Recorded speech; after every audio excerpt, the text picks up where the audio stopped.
Welcome to ILA Radio, Jen. How are you? I'm so good. Thank you so much for having me. Of course, I'm so excited to get into this. To start us off, how do we know what we know? Yeah, so most of what I know is just by chance, chance and practice, to be honest. So being an ER nurse, you do get orientations and trainings and getting a degree and all this kind of stuff. But there is something so unique about just working with people and their energy and mixed with your energy and how the day's going. And it's just sometimes you don't even realize that you're learning for the full 12 hours until you get home and you take a beat and you're like, okay, what just happened? How do I come to terms with what the heck I just saw, what the heck I just felt, what I dealt with? Um, you know, it's it gets a little easier as you get older into it. And so, 17 years in, it's been a hot minute since I've been fresh off the boat kind of thing. Um, but it's it still gets you every now and again where you'll just kind of sit down and go, what the heck was that? Like, what just happened? And I find the more I reflect on it, the more I take my time and kind of work through it. And again, especially with therapists, God bless the therapists. Um, Tapping, love tapping.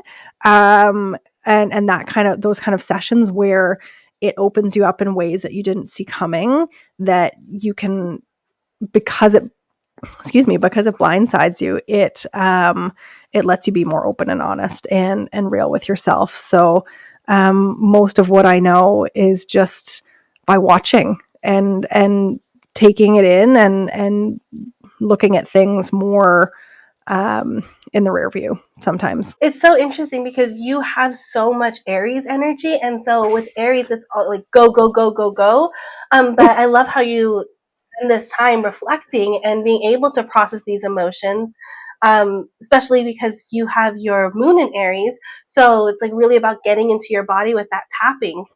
Yeah. So would you say that um, the way that you acquire this knowledge is through the help of instinct or intuition, or is it something else that kind of takes over when you're in that zone when you're working in the ER? Yeah. Intuition is 100% right on there and always present.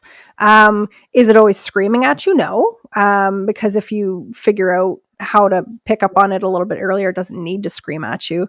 But there will be scenarios. And again, I say most females over the age of 12, we know the feelings of trusting your gut and intuition intimately, because it usually comes back to our self preservation. You're going to a party, you see a guy across the bar, and just for some reason or another, there's not been one word spoken. You're just immediately no, absolutely not dealing with it. I'm walking away. And so we trust that, no problem. But to bring that then into nursing, you will get patients who cross your path. And, especially at triage in the ER, this is the first time you're being seen by a nurse potentially or a medical professional, and in 5 minutes, I'm supposed to sort you as to like sick, not sick, really sick, just based on very limited information. So, a quick set of vitals, your history, what's going on today, and what brings you in, and then any medications that you take normally. And so, you get very good at looking at somebody and just very quickly kind of going, I don't like how you look. And it's not kind of a judgment as to you. It's, maybe your skin tone. Normally you're quite rosy, but you're kind of a little gray, sometimes even a little green. Like you're pale. Like I don't like how your skin is looking. Maybe you're sweaty and it's the middle of winter. Like why are you sweating so heavily? Like that's a big red flag. Um, you get very good at picking up other things as to what's going on when you start to listen to your gut. And so much so that I wrote the book on it. But bringing the science behind intuition and bringing it into common practice, because nurses will talk about this kind of topic at 3 a.m. jokingly, we share stories about previous patients and how things went, and did you trust your gut or didn't you, and what happened. But we don't talk about it openly, and we don't teach it, which is also a huge issue. So taking my previous experiences and mixing them with the science that supports intuition is just, my stab at trying to help um, the nursing peeps as a whole. Yeah. Can you share more about how uh, the science that backs up intuition, like how did you find these? Like, talk about your book. Like, how did this all come together? Yeah, so my book, Nursing Intuition: How to Trust Your Gut, Save Your Sanity, and Survive Your Career, was born out of COVID. I worked my emergency department that I'm currently in during COVID. And I just got to a place that I was so physically, emotionally, spiritually burnt out that I shouldn't have been nursing. But of course, you feel like you have to continue to go in. And it all started by me just wanting to share stories with my kids about my nursing career and my wins as a nurse in case I happen to pass during COVID. It was the very early days where we, at least in Canada, in Ontario, we actually had lawyers come and volunteer to do our wills for free.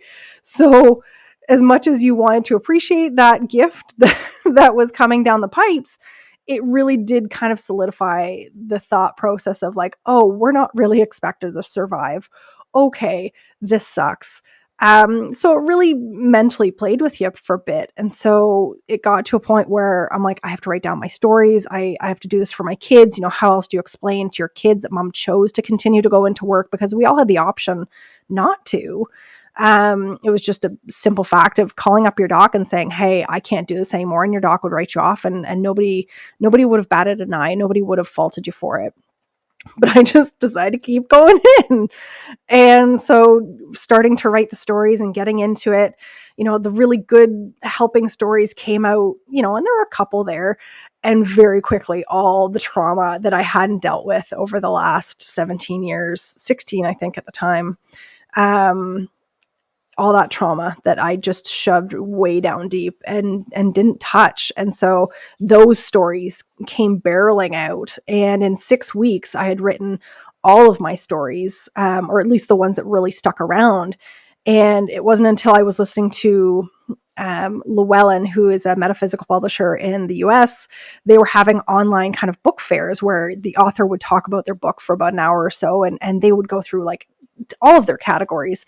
And one of the few that I actually caught was of a book that was called Intuition at Work.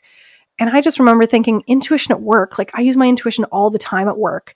And it was just such this light bulb moment where it was like, okay, well, let me go back and let me look at these stories again. So went through my stories again, every single one. Either so my gut rang off. There was something wrong that I wanted to say something. Some of the times I did, some of the times I didn't. And if I had said anything, was I believed or was I not? Because there are a ton of times where you speak to a physician and you say, hey, my patient's really sick, like I need you to come and see them. And you just get brushed off, especially as a new nurse. You don't really know what really sick looks like just yet. And so sometimes you can be a little sensitive to somebody who's just starting to not do so well. And so I hear all these stories and this thread of intuition. I'm going, okay, what do I do with this? And reading the book, I thought, okay, intuition at work. So I wonder if there's science behind it, because this is August 2020 when the misinformation, disinformation about COVID was really starting to take off. And I thought, you know what, I don't think I could put out this book with just my experiences without science behind it. I think I'd actually be risking my license if I put this out without any science behind it. And of course, being in the Western world, science is comfortable for me, at least. I know, okay, if it's a randomized trial, it's got all this backing. That's good data. And so just went on a huge deep dive into not just the science of intuition, but the psychology and emotional intelligence and reasoning and a little bit of ADHD and pattern recognition and all these different angles to say like, okay, like intuition is a thing, and maybe it is just pattern recognition, but it's more subtle, where you're just figuring out that your body's figuring out that it's a pattern before your mind actually is trying to tell you that here's this pattern, like you need to pay attention. um, or is it flat out like you already know this information, you've seen this kind of scenario before, you may not remember it like right in the moment, but your body goes, oh no, we've seen this before, this is not good, so we need to let you know that this is not good, you need to recognize this now, you've seen this before, this information is just not on the tip of your tongue, you need to do something. And so the amount of science in like peer-reviewed articles and journals, there's so much information, not just on intuition, but intuition in nursing specifically. And it's just, I was floored. I was expecting maybe one or two studies, 10 years ago to be present. And instead, in the last 5 years, there were like easily 50 to 60 different studies on intuition and nursing. So I thought, okay, well, this is it. Somebody else has finally done all the legwork for me. Now it's time to put it all together. And this will be my stab at trying to really bring intuition into the conversation in nursing. So incredible. So many different things to touch on. I guess we'll start with astrology first. So the aspect is Scorpio, about going deep and really dealing with some scary and traumatic things. And you having your South Node and Saturn there, it was that you somehow were equipped to be able to deal with these things and then to like package it so that others can learn and deal with it as well. And you also have Pluto here, so it's about like that transformation. So your own transformation is now helping others transform. And talking about intuition, I, for the longest time, I'm working on my dissertation right now. For the longest time, I didn't know what to call it. Like, what is this, these senses that, is it my body that's picking it up, or what part of me is understanding this? And so the way that I went about it is I looked at the soul, the mind, the spirit, and the body, and turns out like they were all their own separate like entities within us. Yeah. And so the body has its own mind, like and it alerts to you or it tells you things, but it's like, do we pick it up or not? So is that what you call intuition? Yeah. So to me, intuition is more, how are you feeling? Because sometimes you're feeling it where it's very overt, where, it's that big stab in your gut where all of a sudden your gut is just turning over and you're like, something is wrong. I don't know if it's me. I don't know if it's the situation, but like, it's such a heavy gut punch kind of feeling that you can't ignore it. Like it's very, and usually those are more like your life is in danger, like get the hell out now kind of scenarios. Other people, it can be, senses like, oh, I just sense that something's off. Like I feel like I'm missing a part of the story. I feel like there's something that you may not know what it is, but you know that you're missing something. So now you're on the alert to look for something. There's the things where ideas just pop into your head. So if I'm at triage and I'm triaging somebody, I'll suddenly get questions in my head that I'll ask. And I tend to ask them without even realizing that it's happening. And they're not typical questions that I would normally ask at triage. Like it's going a little bit deeper. It's going into family aspects, or it's going into mental health aspects when the person's not coming in for a mental health concern. So it's different. It all depends on the scenario and how you best pick it up. And again, everybody's a little bit different. Maybe you're not paying close enough attention, so your body's going, oh, I've given her some signs, or I've given her some questions in her head. I've kind of like let her know that she's missing something. She's really not paying attention. So now I'm going to go to gut punch, and hopefully she picks it up at that point. Or there's times where you just stop and you don't know why you're stopping, and it's a physical stop. So I've done this where I'm walking down the hall, we've got patients lined up in the hall, either waiting to be seen or in the middle of treatment, and it's happened a few times where I'm walking and I'll half pass by somebody and I stop. My feet won't let me go any further. And so it's like, okay. And so I look over at the patient, you do your kind of quick head to toe. Do they look okay? Is their breathing okay? ABC, airway, breathing, circulation. Do I see blood everywhere?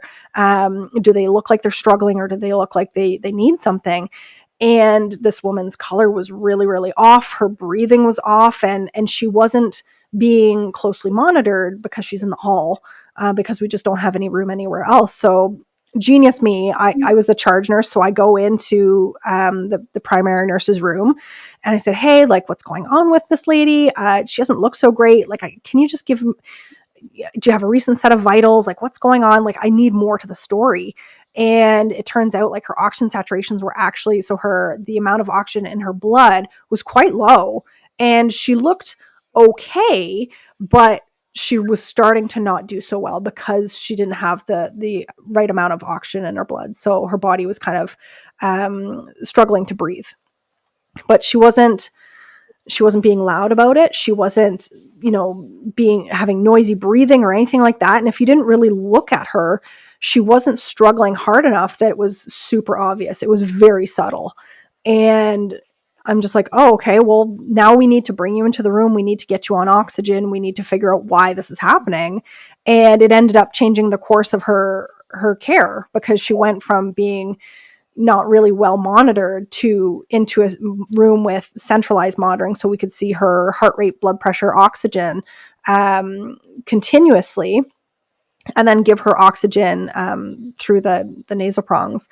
So I don't know why I stopped. Why did I stop? I'm usually quite in a rush when I'm walking. I have the nurse pace. It's quite quick, and I wasn't. And I usually keep my head down. So, like, why? So it can be a bunch of different things, and it doesn't always need to be one single thing. Sometimes it's just what the situation calls for. And if you're starting to already paying attention to your intuition, or are you just kind of not paying attention and you need, like, really big signs? Yeah, I love how the title of your book is called Nursing Intuition, because it's like an almost like a developing intuition. Yeah. And how could you talk a little bit about how we can develop our intuition? For sure. I mean, really, there's usually only two steps. And the first step is just to realize that it's happening. So when you're starting to get those big, gut punches, or your feet stop, you take a minute to, usually my head is in my phone. I'm a horrible phone addict. So work is usually the one place where I don't have my phone in my hand continually. So to be able to stop and look up and realize that, oh, something's happened for a reason. Even just giving yourself that 5 seconds of something's happening, I don't know what, and not immediately brush it off, is really half the battle. Just to realize that it's happening and you don't need an explanation for it. Just to say, okay, so what around me right now is going on? What needs my attention that maybe I'm not paying attention to, and could leave me in a really rough spot if I don't start, picking my head up. Same thing with if you're walking down a street and you get that feeling of the hairs on the back of your neck rise up, or you get that shiver like somebody's walked over your grave. That's your intuition trying to grab a hold of you to say, hey, pay attention now, something's going on. And so once you get to that point of, okay, I'll give it 5 seconds, now what? Now just try to figure out what around you is the thing causing the concern. Again, it may be super obvious that you've walked in front of a patient and there's a patient struggling to breathe in front of you. Great reason for you to actually pick your head up and look forward as you walk instead of looking at your feet, as I do. Or is it just, you're in the mall and you don't realize that somebody's following you because you're listening to your headphones or you're playing on your phone or you're distracted, you're rushing around, and you don't realize that like somebody's kind of following you without being super obvious about it. So step one is just to realize it's happening and to not immediately dismiss it. And then the second stage is just, okay, what can I see in my immediate that could be the reason for why this is happening? And give yourself some grace. You know, you're not going to be right all the time. Life is an error, right? Like everybody makes mistakes, and it is a learning process. But the more you practice it, the more you trust in it, the better it's going to be. And then potentially the less severe the alert is going to be. Yeah, I love how you said attention. I think that that's like the key word here is intuition alerts us to pay attention. Yeah. So maybe that's like a way to define it, that we're getting this message from we don't know where, right? It could be from a higher power, it could be from our body or Yep. future self. I don't know. Yeah.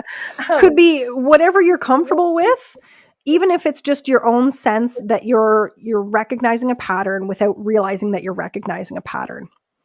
That's if that's where you want to stop it, sure. If you want to go further and hey, spirit guide is saying get your head out of your behind and look up already.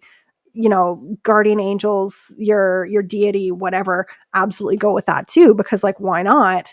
Because again, the science is there. So why not just run with it and see what happens? You've been talking about staying in your body, so like with the tapping or like how you were literally stopped in your tracks. Yeah. Could you give more or maybe like how this started or how did you start getting more in touch with your body? Yeah. So I didn't realize that I was doing this until I thought I just was going to start playing a game. So I thought I was just playing a game at triage where I would start to guess what people were coming in with before they'd even hit my triage booth and say a word. It was, you know, you'd spend 12 hours at triage. When I started doing this, I was seeing 80 to 100 patients in 12 hours. So it got really draining after about hour 6, where you're like, I can't focus anymore. I don't want to do this. But being in the game, it was a way to keep myself entertained and then not falter on doing my job. Because again, if I miss triage as a triage nurse, somebody could die, because I'm the one who's saying, "Oh man, this person's really sick. They got to get in right away." Versus, you know, if I'm not paying attention and someone's in front of me and they're saying things, you're like, "Oh, you're not that sick."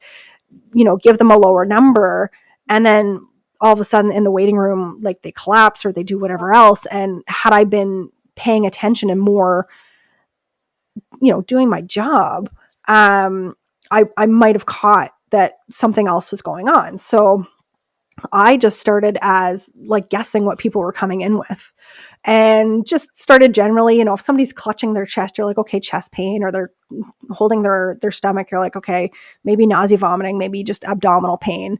And, you know, I would start to guess people who weren't overtly kind of looking like a complaint. Like there wasn't a leg out of misalignment, there wasn't a bleeding head, there wasn't something really obvious to say why they were here.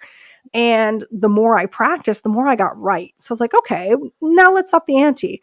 You know, if I think they're going to come in with a, you know, stomach pain or abdominal pain, what do I think it is? Do I think it's their gallbladder? Do I think it's their bowels? Do I think it's their appendix?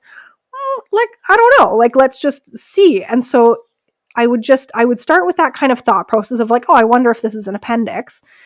The person would come in, I'd get the vitals, I'd start doing the story. And sure enough, you know, it would start to be, oh yeah, I'm coming in with abdominal pain. It's right lower quadrant. It's, you know, coming and going. It's burning. I've had some fevers. I've had some nausea. And you're like, oh, this is 100% an appendix. Like, and just thinking that I was good at my job. Like I just thought I was goofing off and just good at my job. It wasn't until years later when I finally started reading the stories of my own going, oh, I did know that. And I did see that coming.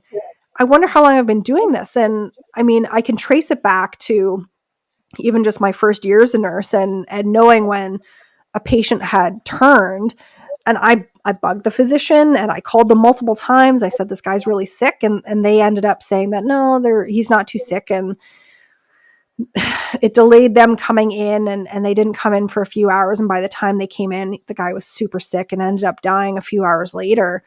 And, that was my first real dealing with intuition that I can remember specifically. And I said my piece. I said that I thought the patient was sick. I thought I was just advocating, but I was put off. And I mean, you really couldn't do anything else. It wasn't up to me to order any medications or fluids. Like, that's way above my pay grade. But, you're kind of left with the feeling of like, oh, I failed that patient. I didn't advocate hard enough. Like, I missed something.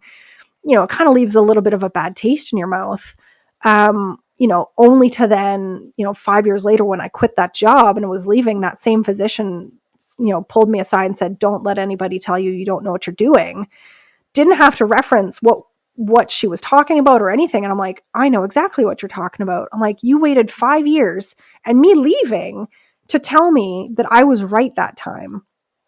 And yet the last 5 years I've been questioning myself nonstop. So at least with that, I got a little bit of peace and a little bit of reassurance that I was on the right track. But, it seemed like 5 years too late. Mm-hmm. And I think that's the hard part with intuition, is that when it's inward, it's inside of ourselves, it's hard to get others to appreciate it or to even see it. And you even mentioned earlier about putting out your book, that you could have your license revoked because, like, without having the science backing.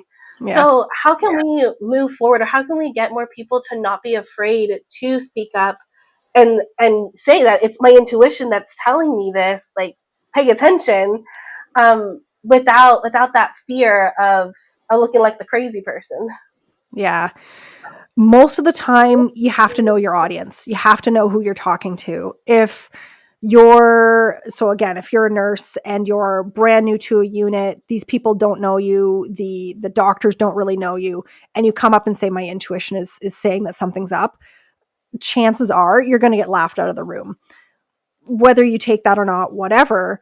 But if you change the wording to suit the audience, it's more palatable, right? So even now, what I say to my docs who I've been working with for 6-7 years now, like, oh, my intuition is saying that this is wrong, I probably wouldn't. But when I say my gut's saying that something's up, or I'm saying that something's up, my docs go, okay, let me stop. Let me come and see your patient. Let's see what's going on. I talk about, if you don't know your audience, the simplest way to say that it's your intuition without saying it's your intuition is just advocacy. I'm advocating that my patient isn't doing well. This is me advocating for my patient and their wellness. I think that they're not doing so well. I think we're missing something, that they're going in the wrong direction. I need somebody to come and take another look at this person. And the second you throw the word advocacy into people's realms, they stop, because they know that it's a very serious word, especially in the healthcare industry, and it's not one we use often. So if you want somebody to stop and listen, using the word advocacy, or I'm just advocating for my patient, that will get people to listen, because it's not a typically used word, and it's not something that it's something we do without saying that we're doing it all the time. So when you're actually putting a name to it, you're like, no, this is a big deal. This is what I'm doing. Again, have I said my gut's screaming at me? Absolutely. Have I said, I don't know what's wrong, I just need you to come and take a look at my patient? 100%. I've said that countless times. Do you have to sometimes play up to the ego and say, hey, I'm really not sure what's going on. Like, I really like a second opinion. Could you come and look at the patient? And so the statistics or the science behind that. So even if a brand new nurse is concerned about their patient, they have the physician take another look. Just because the physician had a second touch point on that patient, even if the patient really isn't that sick and nothing's actually changed, the patient outcomes still improve. They don't know why, but just the physician having another look at that patient outcomes improve.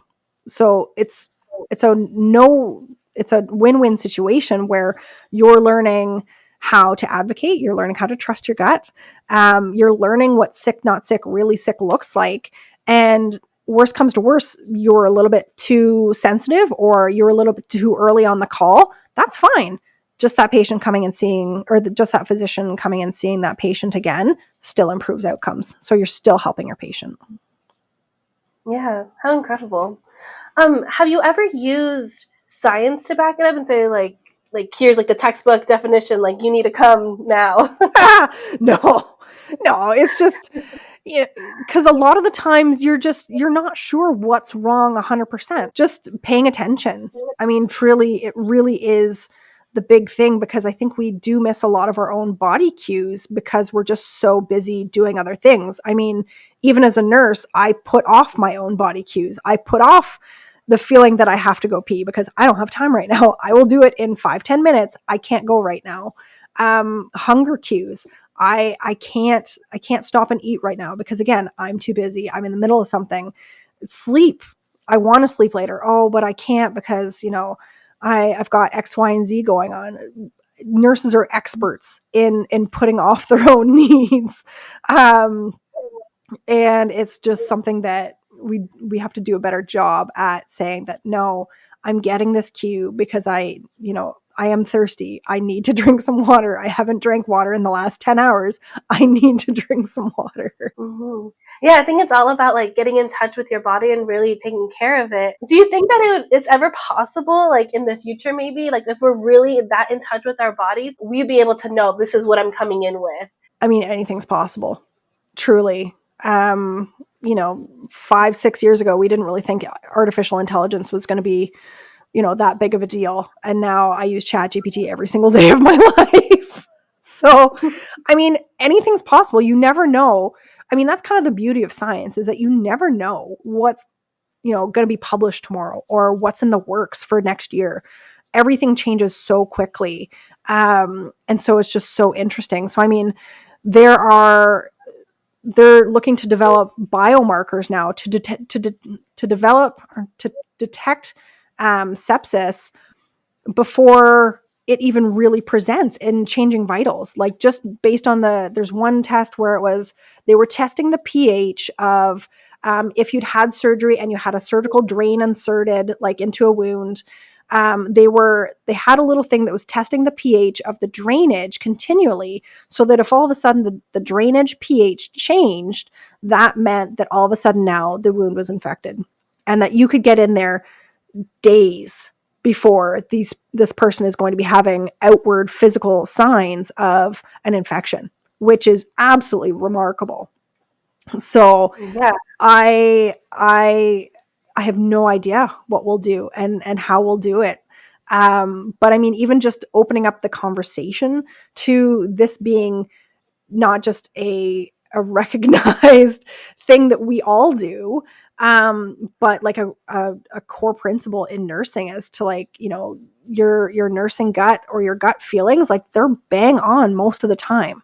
And we need to be trusting them more instead of just dismissing them. And so again, the science, there was a study that had said that critical care nurses, so ER, ICU, those kind of high pace environments, they were more accurate with their intuition, for the simple fact that they trusted it more often because they didn't have the time to second guess themselves. Mm-hmm. So all we need to do is just give ourselves that extra 5 seconds and not talk ourselves out of it before moving on. Just 5 seconds to say, okay, you've got my attention for 5 whole seconds. What is going on in the area around me that needs attention? And just see. Maybe you're wrong, maybe you're right, but keep track. Also, a huge thing is just keeping track of when you've trusted your gut, what went right, what went wrong. What did you think it could be when you actually went to logically think about it afterwards? Were you expecting that outcome? Were you expecting that patient to deteriorate or change or I mean, again, a huge one is the violence risk. So as a ER nurse, I'm 10 times more likely to be assaulted than police and corrections combined, at Oh least in my God. Canada. So you get very good at reading people very, very quickly. And, the second you kind of go, I don't know about this one, I think they may turn, you're just then extra careful. And, you don't give them your back. You don't wear anything. You don't wear lanyards around your neck. You don't put yourself in a locked room with them or like with the door closed. You take those extra steps to make sure that you're not put in a compromised position. But again, that's experience, that's practice of being around people and picking up very quickly that, oh, I'm going to get hit if I get too close. So I'm just going to be extra careful. I'm going to come at them extra slow. I'm going to talk extra slow. And, do they even have the reasoning to understand what's happening? Are they strung out on some drug? Have they got Alzheimer's or dementia where they don't even know where they are, let alone what year it is, let alone what I'm trying to do?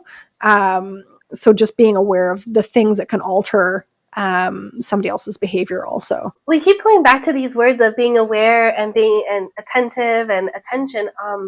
So do you think that us as humans, like we just need all this extra help to pay attention to the right things? Or like, how do we know what to pay attention to? Or like going back to the original question, like, how do we know what is true versus what could be like fake news or something?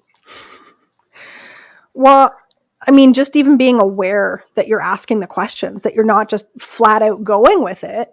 Um, that takes time and practice to do. Just always being in a state of wary, I guess, is a good way to put it, where you're not always naive and 100% trusting it. Like, do I still have moments where I'm like, I don't know if I'm right on this one? And you kind of go back and forth, but at the same time, I'm still going to say something. I may be wrong. 100% I could be wrong. Um, I don't care. Like, really, it's not about me, it's about the patient. So, if I say something and it's wrong, oh well, no big deal, no skin off my back. But if I was kind of going back and forth about like, I don't know if something's actually up or not, and I didn't say anything, and then something happened, I would feel horrific. Like, it just, that one would stick with you. That patient would probably stick with you too. There are AI portions to, or at least AI components to intuition also, that are being developed. So Cedar Sinai out of LA, they've actually got a program that goes through the patient's electronic chart, analyzes something like 12,000 pieces of data a second, I think. And again, can alert you hours to days before somebody deteriorates in front of you, that there is a shift, that something is happening. So I mean, it's very interesting to see that now technology has been brought into the brought into the group chat. Yeah, and I think that it's so cool how like science is developing in a way that we can then have more data so that we can trust our intuition more. Yeah. I love how you use intuition daily at your job. But do you think that intuition also led you to this career? Could you talk about what got you into nursing at the beginning? Yeah, I fell into nursing. I never once thought about being a nurse. I had started in a biology degree. I got to my second year, and then I failed the first half of my organic chemistry class, which then effectively put me a year behind in my degree. And I thought, oh man, this is not for me. I can't wrap my head around organic chemistry to save my life. I've never failed anything before. I tried really hard to understand this, and it is just not computing.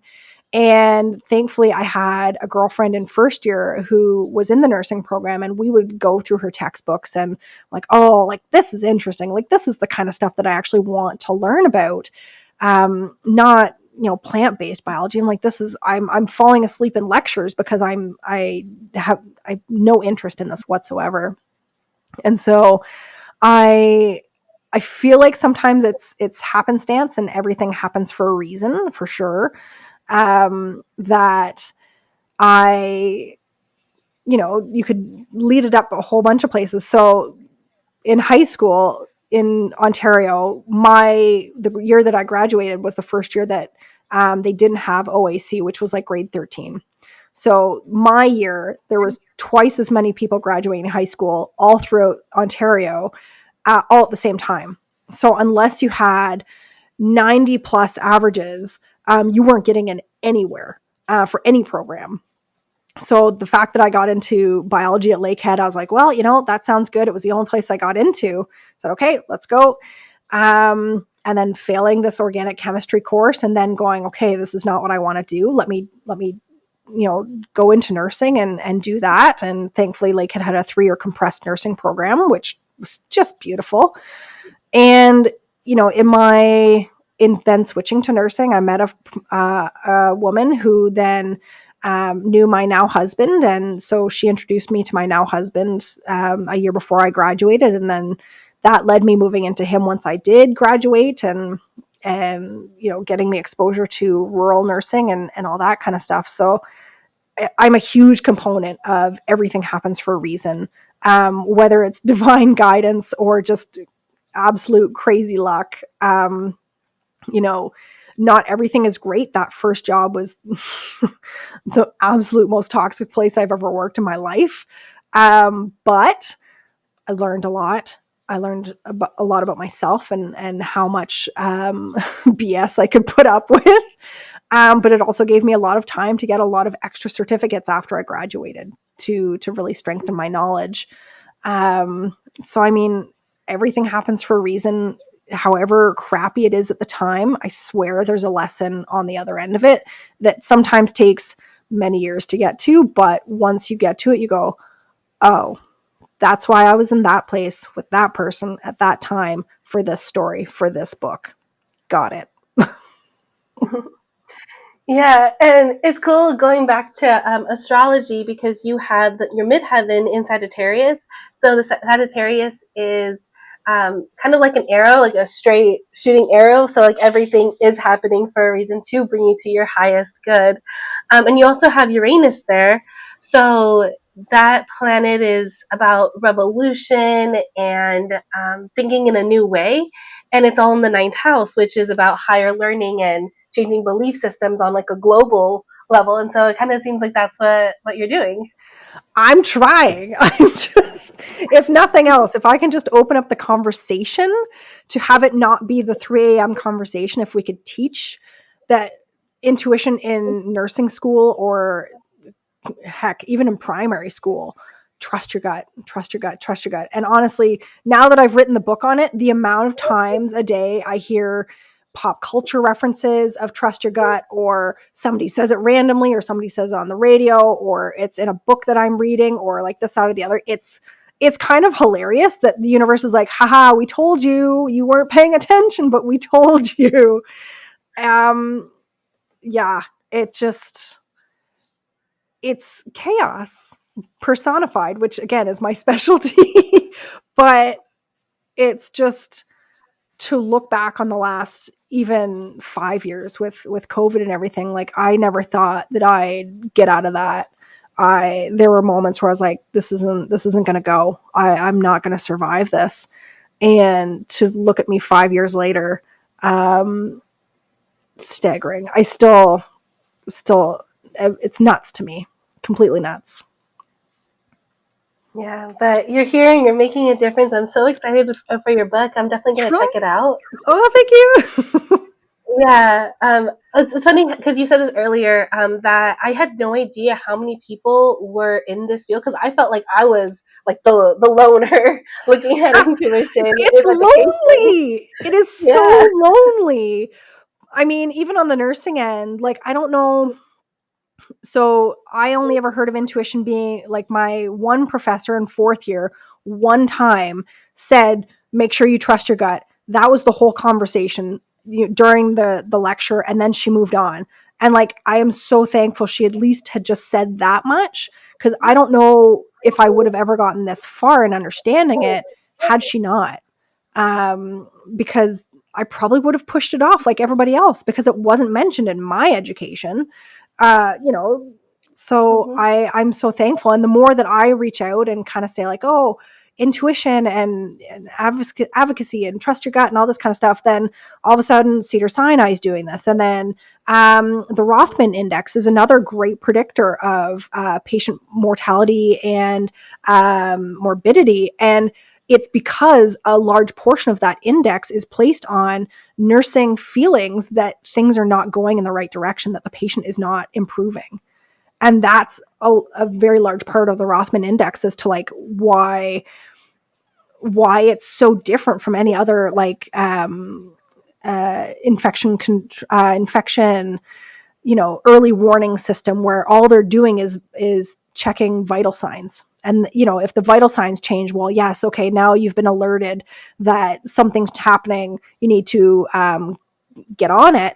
But in reality, like, there are much more subtle changes that happen days prior, that now we're finally starting to recognize them earlier and treat them earlier and have better outcomes. So, I mean, intuition is massive, not just in the nursing world, but the world in general. Yeah. Do you think that everybody should be learning intuition, like regardless of what career you go into? 100%. So intuition at work. Where is it? So this is intuition at work, and she works in an office. And she talks about how trusting your gut when doing business deals or real estate, or networking, and being able to understand who's doing what when networking. Like, it applies everywhere, because unfortunately there are shady situations in every single moment of every single day in every single place in the world. So to be better attuned to what's going on around you lets you be more aware and more prepared when something does go sideways, or prevent it in the very first place. Yeah, definitely.